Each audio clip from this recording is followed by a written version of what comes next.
Hey guys, Blake here with another video, and today we're going to do the long-awaited haul video of what I picked up at the Underwater Pet Expo. We've got tanks, we've got merch, we've got samples. Let's jump straight into the video.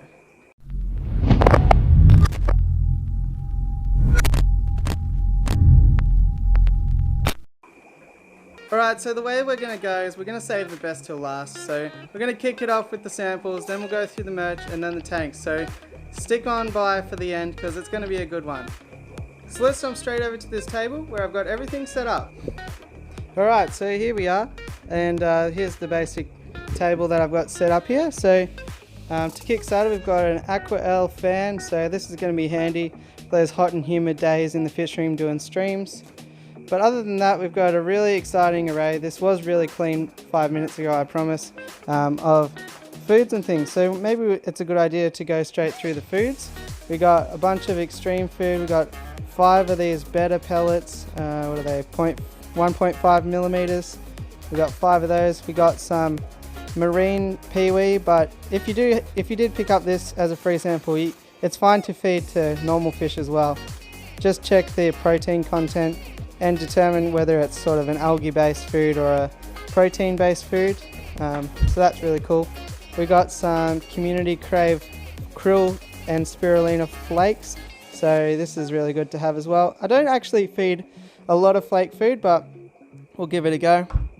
And then we got the Community Peewee 1.5 millimeter pellet. So pretty good haul from the aquarium industries guys there. They've hooked me up really well. We've got some API foods. We've got some bottom feeder with shrimp sinking pellets. That's not focusing for some reason. Sinking pellets. We've got some tropical mini pellets. I've fed these before. These are quite good. And then we got 3 of these. These are basically freeze-dried shrimp from what I can determine. Not sure exactly what type of shrimp, but somebody will know out there. What else did we get for food? We got, if I move all this stuff back out of the way, we got some Prodac tropical fish flakes. So that's pretty cool. It's got aloe vera in the flakes, so that's interesting, but we'll see how they go. We got, so I went to the Aqua booth and they had these Dainichi samples and they handed me one and I said, well, I've got about 40 tanks. How do you expect me to test this out? So I got about 5 or 6 of those in the end, and similar story, but they were also handing out these New Life Spectrum probiotics, and I said the same thing about that, but they gave me about 10 or so of those, so that was really good. So that's it for food. The other thing we got are water conditioners. So is it this one? That's bacteria. Alright, we'll go through bacteria. So I got this Prodac bottled bacteria and some Seachem stability. So that's pretty cool. We got some dechlorinator in the Prodac Aquasana. So this looks like a bit of a stress coat. Once again, it's got aloe vera in it. Trusty old Seachem Prime, can't go wrong with that. And I haven't tried this stuff before, Pisces Complete Water Conditioner, but we'll give that a go as well. And so that was it for that. Other ancillary items we got are these stick-on digital thermometers, 2 of. They're pretty handy to have. Filter sponge, this has got about 1 million uses, so we'll find something to do with that. And I got some Tetra 6-in-1 test strips. Got 2 of those. I've opened one up just so I can show you. And there's 25 test strips in each. So technically speaking, we got 50 test strips. But usually what I do with these is actually cut them in half. So I'm just checking, is that right? Oh, okay. So I was just confused to see like whether there was 5 or 6 different strips for each test, but it's just an indicator for the different levels of each. So yeah, I've got 50 test strips, but I'll cut them in half, so I'll probably have 100 test strips, and then I'll probably never use them. So other than that, we got this ship ornament from Petstock booth. They had a big old pile of these they were just giving out for free, so that'll be a good little cave or something for some breeding action. And then we got a bunch of I got this aquarium logbook, so this will be interesting to write down my test results in. Because I test so rarely, it actually might be a good idea to start doing that, and I can see if over the long term things change. These I'm really excited about. These are Aqua One temporary tattoos, so I'm going to be looking super tough in a few days time. And we got a bunch of stickers. So I ran into the Reef Nerd. He gave me his sticker, which is huge. We got one of my own stickers. We got Perth Cichlids, Jason's sticker. Ooh, there we go. Jason's sticker. We got a Dimax sticker. We got an Aquamate sticker. So pretty happy with that. And then I just wanted to show you as well, these were my business cards that I was handing out. I think the design came up pretty well, so just got all the social medias on there and everything like that. And yeah, so that was the whole for sort of products and that sort of thing. So let's jump over now and we'll have a look at the merch. Alright, so in terms of merch, we of course picked up the proprietary Underwater Pet Expo t-shirt. Just a subtle logo there on the front. Bunch of the sponsors on the back, so I think it's quite a good fish shirt to sort of wear around, do water changes and that sort of thing.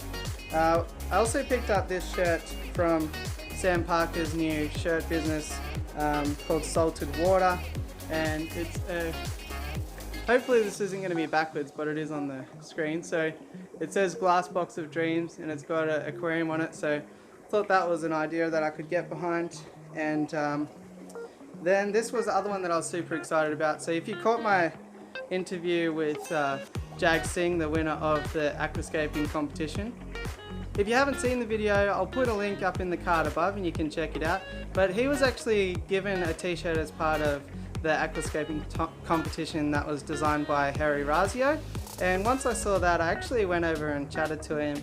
I asked him if he had a spare shirt, and as it happened he did. So I also got one of the shirts designed by Harry Razio. I like this design quite a lot. It's a bit of a kangaroo aquascaping. We've got on the back, it's got Razio Family World Tour and similar sort of logo on the sleeve. So this is a really cool shirt that's a bit more subtle, not so much fish keeping shirt, so I thought that would be good to have. And other than that, I actually also picked up 6 tanks. So they're on the other side of the fish room, so let's jump over there and take a bit of a look. Alright, so here we are, and let's have a look at these new fish tanks. Alright, so here's the first one. This is a bit of a better community tank that I've set up, or sorority tank I should say. So this was from the Bioscape booth. This was set up as a bit of a display tank, and it came with all of the hardscape materials and this Monte Carlo. It took me a little while to get it set up, and where I was storing it, it didn't have access to light, so the Monte Carlo has died a little bit, but hopefully we'll be able to salvage that and get that going back again soon. So I'm pretty stoked to pick up this little scape. Unfortunately I do have to have that little sponge filter in the corner, but once I sort of get more settled in, I might find a better way to hide it, who knows. The next one over here is another Bioscape tank. Full disclosure, 5 of them are Bioscape tanks. I went fairly nuts at that booth, but they gave me some really top-notch prices, so can't complain about that. It might look a bit worse for wear now, but when I picked it up it did look like this. But the guys warned me that they were not true aquatic plants, they were from seeds from eBay, so I did have to pull those seeds out, and I've got a bit of a dry start method going on here at the moment. There is a bit too much water, as you can see there. I need to siphon some of that out, but we'll get around to that soon. So another cool little scape on the way there. So the third tank is this other Bioscape one. This came with a really nice looking cabinet. It's got sort of push doors and all that sort of thing. So I was really happy to pick up this sleek modern looking tank. None of the hardscape or anything came in this. I'm just sort of getting ready to set it up. But yeah, I like the profile of this tank too. It's, let's see what the dimensions are. Not exactly sure. I think it's the 610 by 410 by 450. So pretty keen to get in and set this up. Most likely I'll be using that piece of dragonstone there. So yeah, pretty quick, happy to pick up this one as well. And then the other two bioscape tanks is this one. Came fully hardscaped and with all the substrate. Really nice pieces of dragonstone and all that. Most likely I'll probably just carpet it out with some Monte Carlo in this one, because what else does it really need? Maybe I'll stick some Bucephalandra around the gaps of this, but I just want to sort of accentuate the hardscape in this. And also this really nice scape as well. This has, unfortunately about the bike in the background, but this has some really nice driftwood pieces in it. And yeah, I really like this one once again. So 1, 2, 3, 4, 5 bioscape tanks so far. And the 6th tank that I picked up was this bookshelf tank. So this is 1 meter by 30 centimeters by 20 centimeters high, or approximately 40 inches by a foot by I think 9 inches. So I like the profile a lot. I've got a great idea in my head here about having a power head on one side, sort of creating a bit of a riverbed, and we'll have a lot of emergent grown plants and stuff like that coming out the top. But that might be in a little while, so you might have to hit that subscribe button so that you don't miss out on that video. But it'll be coming in the near future. So there you go, guys. That's my haul from the expo. It was an awesome time. I met some really great people and I'm so stoked that I was able to go. I think we did pretty well. We maxed out the car. I was a little bit concerned about if we were going to fit it all in or not.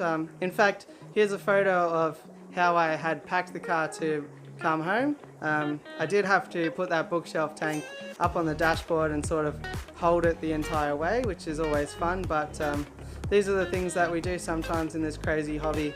So once again, thanks for everyone that came up and said g'day to me at the expo. Hopefully I'll be able to bump into a lot more of you at the next year's expo, and hope you enjoyed the video. If you did, like, subscribe and all that fun stuff, and I'll catch you on the next one. Thanks for watching.